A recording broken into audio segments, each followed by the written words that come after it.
Hello extreme lover, কি অবস্থা সবার? আমি জিয়াদুল ইসলাম আলনুর মোটরস থেকে আবারও চলে এসেছি এক্সট্রিম গাড়িটি নিয়ে। তো আমাদের সম্মানিত কাস্টমার তিনি আজকে এক্সট্রিম 125 ইয়েলো কালারটি নিলেন। তো তার থেকে মতামত আপনাদের সাথে শেয়ার করব এবং তাকে তার পছন্দের গাড়িটি বুঝিয়ে দিব। আসসালামু আলাইকুম। ইসলাম। কেমন আছেন স্যার? জি ভালো আছি। স্যারের নাম? মোহাম্মদ নাজমুল ইসলাম, তো স্যারের বাসা কোথায়? রায়গঞ্জ, সিরাজগঞ্জ। তো সিরাজগঞ্জ থেকে আমাদের এখানে আসছেন, এক্সট্রিম নিলেন, কেমন লাগতেছে? জি ভালো। তো গাড়ি সম্পর্কে তো আপনি মোটামুটি ধারণা আছে। হ্যাঁ, এটা গাড়ি নাকি অনেক ভালো। আমি ইউজ করছি, কয়দিন ব্যবহার করছি, ভালো। তো কার গাড়ি আপনি ইউজ করছেন? আমার বোন জামাইয়ের। বন্ধুদের গাড়ি ব্যবহার করছেন, করে ভালো লাগছে বিদায় আপনার একটা আপনি নিজের ব্যক্তিগতভাবে নিলেন। জি তো অসংখ্য ধন্যবাদ স্যারকে আমাদের এখান থেকে গাড়িটা নেওয়ার জন্য।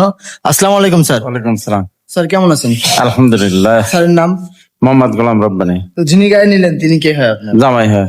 তো জামাই গাড়ি নিল, কেমন লাগতেছে আপনার? হ্যাঁ, ভালো। তো অসংখ্য ধন্যবাদ স্যারকে। তো স্যারের তো গাড়ি পছন্দ হয়েছে, ইনশাল্লাহ। তো ধন্যবাদ স্যারকে। তো এই মুহূর্তে চাবি তুলে দেওয়ার মাধ্যমে আমাদের ডেলিভারিটি সম্পূর্ণ করব।